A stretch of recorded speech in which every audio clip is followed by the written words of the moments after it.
Welcome back. My final tipping point tonight. Left-wing politicos are up in arms over the pervading influence of so-called fake news in our culture.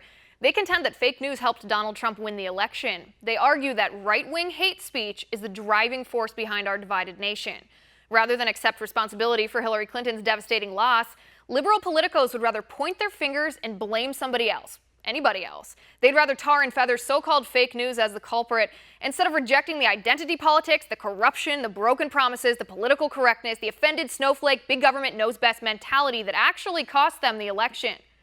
And this is no longer hypothetical. The radical left has fixed their eyes on a target, and they won't sleep, they won't eat, they refuse to address any real problems until they've nailed their mark. Until so-called fake news is hanging from the rafters under the watchful eye of the self-appointed fake news police. Now, we're not talking about clickbait headlines here that clog up our Facebook news feed like Donald Trump goes bald or watch Barack Obama ride his bike over a cat. Liberal politicos are talking about right-leaning opinion websites and organizations whose political views they contend render the content fake. They want to choose what we read, so our opinions are formed the way they want. If you just got an Orwellian chill, yeah, you're right on track. Case in point, Google is caving to the pressure from the left to censor statistics that prove black people commit more crimes than white people.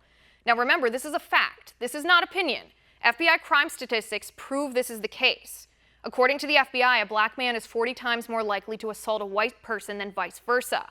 This is not a statistic manufactured to purport a right-wing political agenda. This is empirical evidence from crime reports. Again, that's data straight from the FBI website. Is it fake news? No, it's not. A crisis our nation desperately needs to address? Most definitely.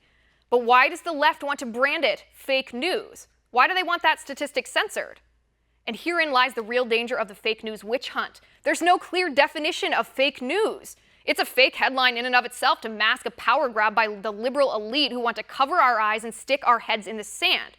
So they control what we read, they control what we think, they control how we speak, and they control how we vote.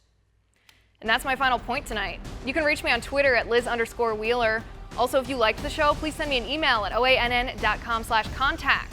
We'll see you again tomorrow at 9 p.m. Eastern. And until then, have a good night.